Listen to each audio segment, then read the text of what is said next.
Hello, hello, hello. Hello, everyone. This is G. How are you doing? We're going to talk about Mercury. Mercury has a retrograde coming up. I know it seems like, what? Already? Another one? Yeah. Well, if you're someone who's making plans, thinking about the future, thinking about what's going to be happening over the next couple of months, um, Mercury retrograde will be a thing, a big thing, actually, because there's an eclipse coming.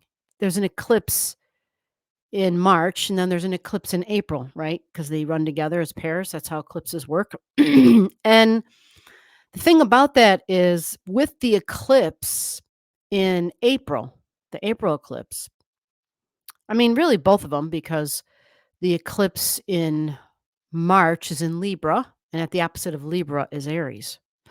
So the eclipse in April is in Aries. And it's in Aries that Mercury it's in Aries that Mercury does its retrograde. Knowing that, it means that we should take a look to see where she does the retrograde, and I've already looked at it. So, I wanted to share a chart. It's a different chart than you guys are used to me showing you. You may have you've seen it yourself. I went to the site that many of you guys have recommended that you prefer because it seems to be a little bit more user friendly. Okay, what I like about it is I can talk about an event and it'll kind of single out the event, and I'll show you what I mean. But before I get too wordy, let me just show you the chart so we can focus. As you see, it says it's a Mercury retrograde for 2024. So we're looking for Aries, right? And if you look at this chart, I'm going to kind of zoom in. We know that the whole chart is about Mercury. Okay. This whole chart, all it's tracking is Mercury. You will see on the outer perimeter, though, it's showing us all the signs: Pisces, Aries, Taurus, Gemini, Cancer, Leo, Virgo, Libra, and so on, right?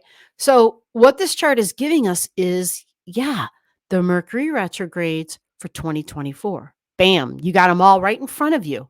Okay. You don't have to wait for a video to come up from any channel.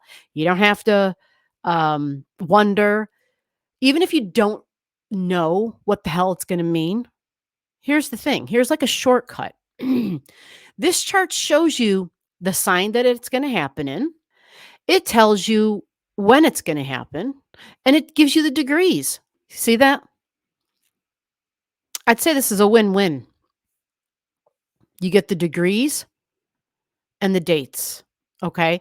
And then it explains, it shows you, right? As soon as Mercury gets to 1558, 16 degrees. Why is that a thing? Because we know there's an eclipse coming, and we know the eclipse because we've done videos on it. We know the eclipse happens there. Actually, I maybe just leave that as a big line. We know the eclipse happens right there. It's actually a solar eclipse that happens.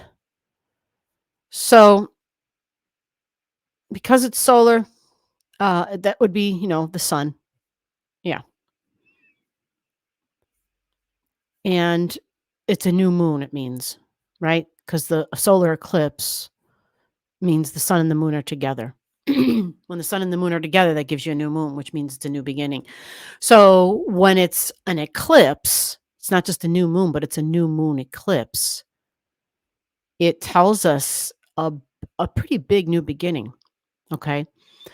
And so the significance of the Mercury retrograde is that Mercury does its retrograde over the degrees of the eclipse. It's not the only location, of course, right? We see that Mercury gets to 15, goes to 27, and then goes backwards to 15, right? And then this chart shows you those dates. So this is what I absolutely love about this chart.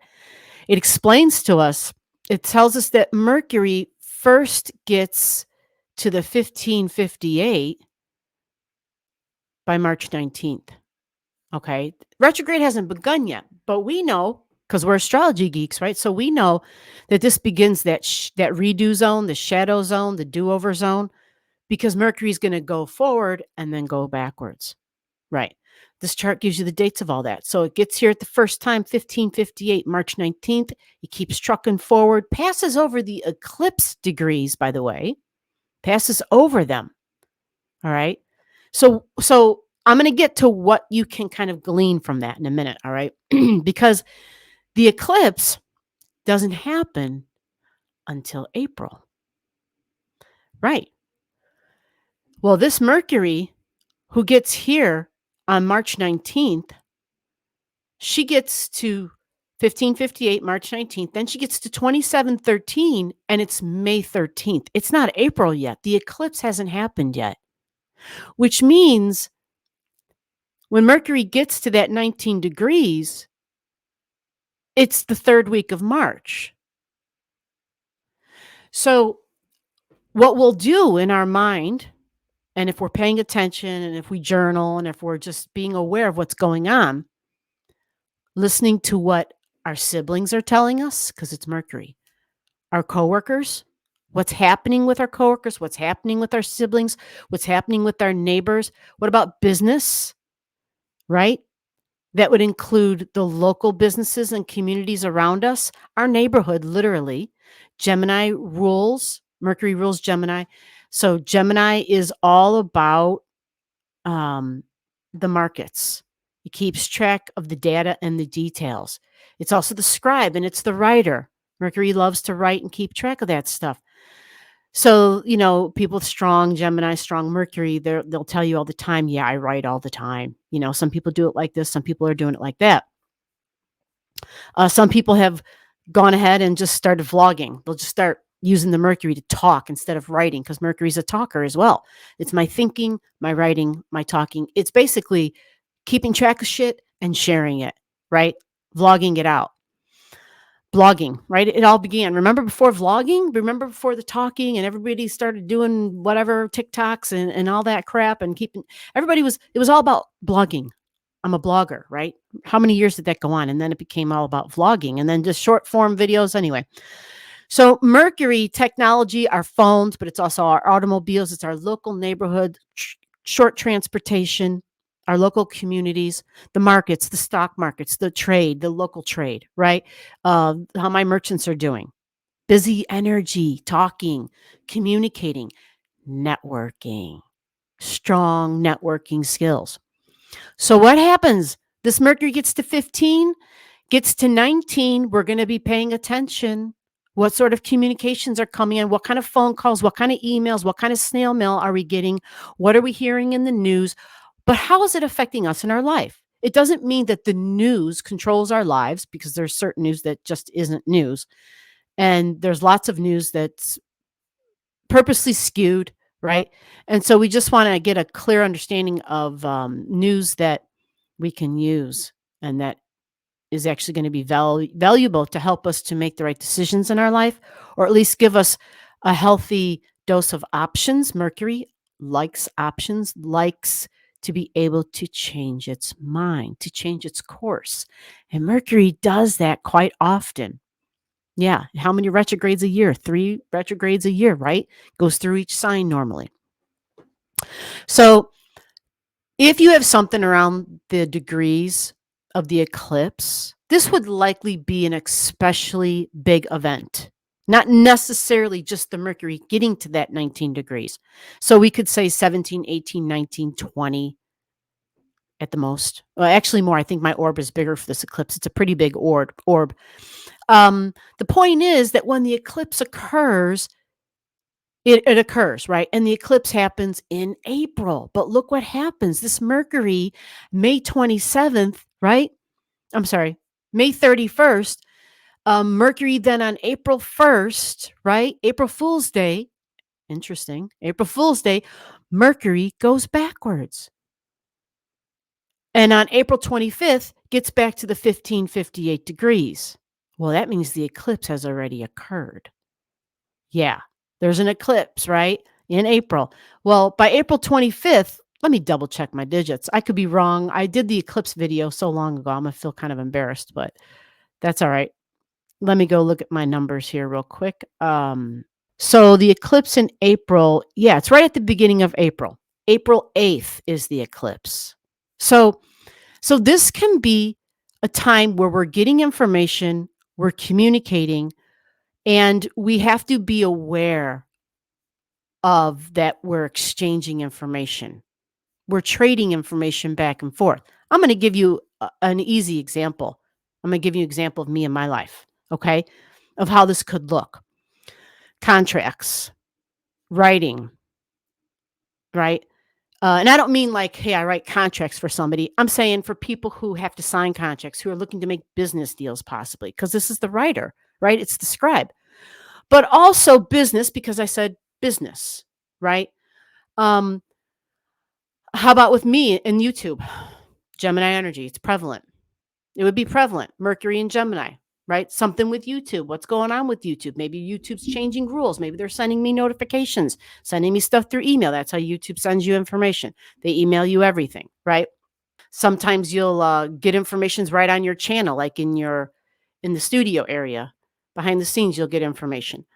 Um, Another example for me would be I'll likely be getting documents probably from the government. I might be getting some snail mail, and I have to fill out some paperwork, and I'll have to send that paperwork to them.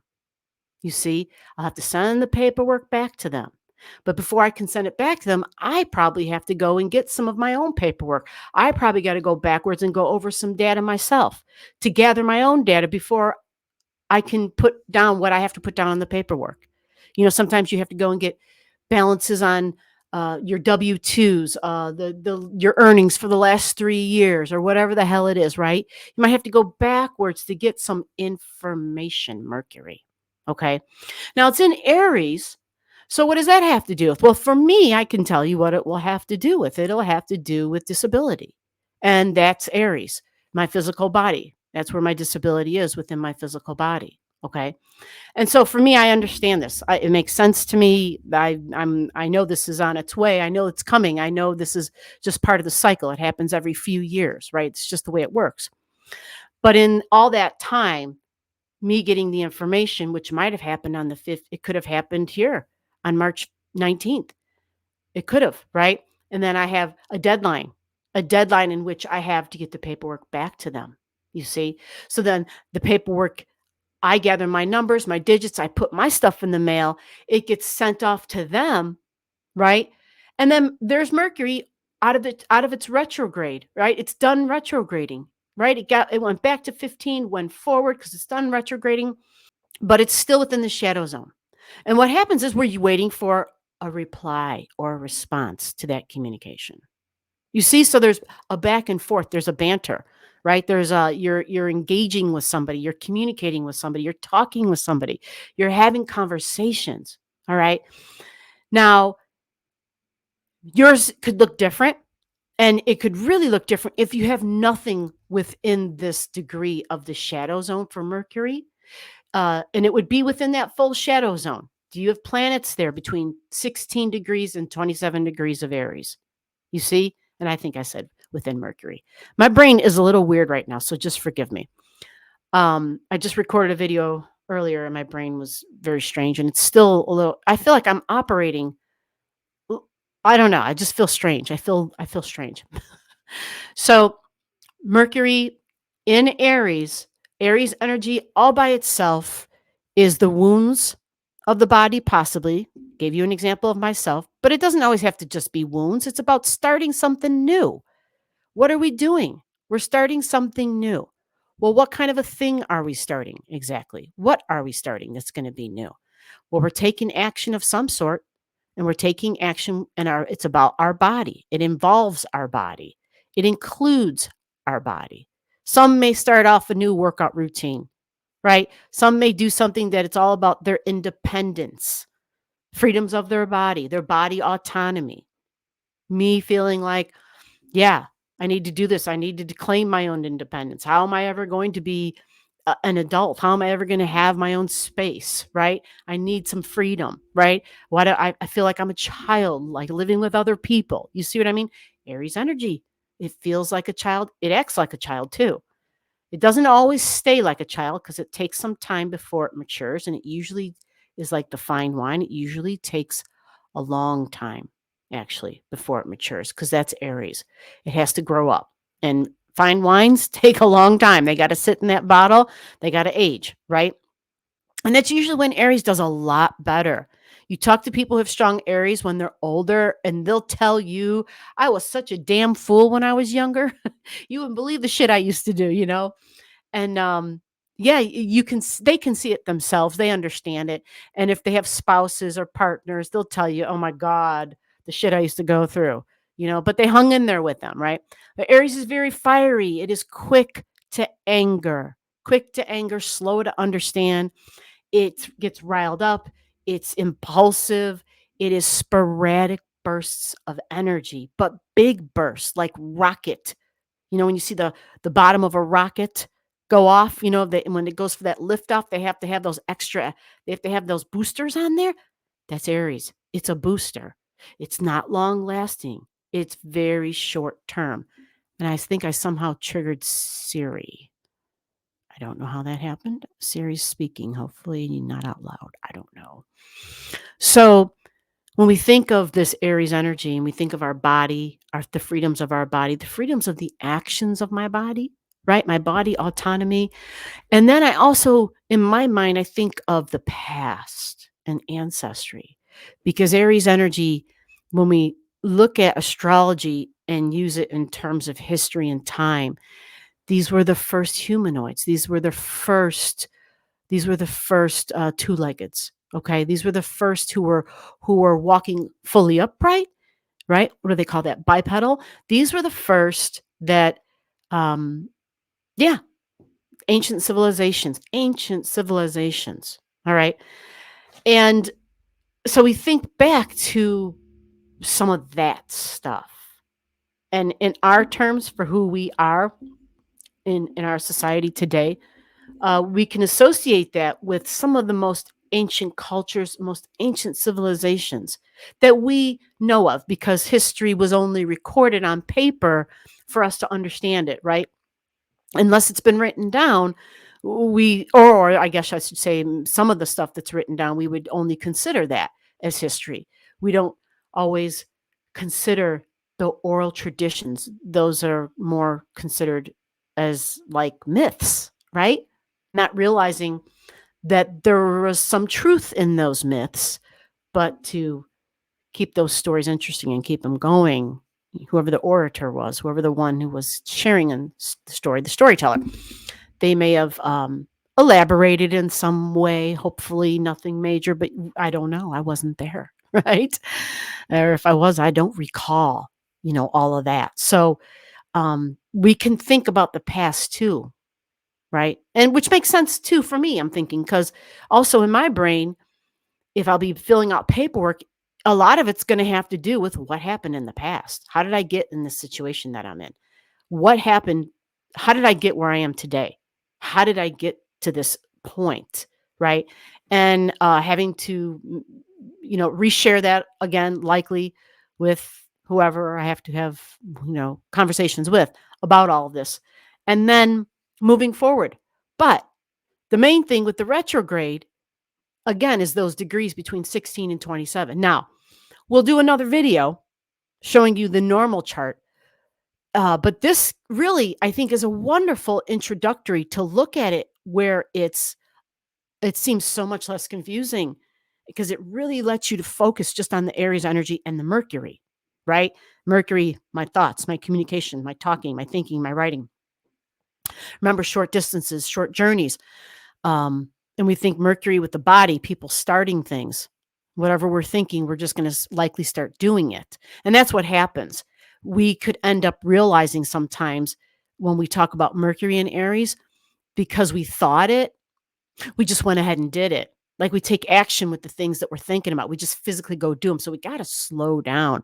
And we could get into a trick bag sometimes with our Mercury, because we could get into a trick bag because of the fact that, we were a little too spontaneous. We're a little too impulsive, and we need to have a little bit more thinking. And that is one of the bigger lessons for Aries energy in general, which is don't be all about just rushing towards it. develop the mind, develop the thinking, develop the ability to talk, develop the ability to compromise, because Aries is all about me and mine. It is soldier energy. Aries can carry a weapon. Yes. So there might be some of this stuff mixed in there. There might be, whatever. I don't want to spend too much time on all that because it gets depressing. Just talk. Yeah. Anyway, I'm in the States. So y'all who live here, you know what I'm talking about. For y'all who don't live in the States, you know what I'm talking about. Y'all think America's crazy, and you're damn right. This is a place where the gun is more valuable than it seems like lives. That's for sure. So until we start choosing people over corporations and over power, until we figure that shit out. For the meantime, we're not there yet. We're still in March and April and May, because that is when the Mercury gets out of its shadow zone. May 13th is when it gets out of its shadow zone. Okay. So for anybody who's listening, if you got things at the degrees during the Mercury retrograde, those degrees are right there. You can see that red line, right? The blue line represents the eclipse. You got questions? If I just opened up a huge can of worms for some folks who are like, oh shit. One thing I will say before I sign off is whenever we look at an eclipse, we always have to pay attention to the opposite of it. So the opposite would be Libra energy. So remember, if you got anything in Libra around that eclipse degree, right? Then you're going to want to pay attention to that, because this Mercury at the opposition of it, there might be a little something something there too, where it's like, oh, okay. I know this is a huge thing for me in my world, in my life. I know it is because my node is there. I have my nodes at the degrees within orb of this eclipse. So it's a done deal. Like, I know, right? How is it going to turn out exactly? I can look at the chart and figure that out. But many times, there are some surprising things that happens. Sometimes that happens, right? So you just got to kind of be prepared, right? Like, be prepared for things to maybe change, because it's Mercury. Okay. Things may change. There might be something in there that you didn't think could possibly be part of that picture. That's just Mercury. It likes options. But, because it's a retrograde, it's going backwards. And it's this eclipse thing. Like, this is one of the most loaded events I've ever looked at since I've been looking at charts. Yeah, I've looked at charts from history, and that's different, but I'm in current events. This is super loaded. It's really loaded. So for anybody who's got questions, just comment below. I appreciate you for hanging out and for sticking around. And yeah, if you like this style chart, let me know. If there's anything else I can help you with, you just comment below, and I will help you out in any way I can. Until next time, thanks for watching.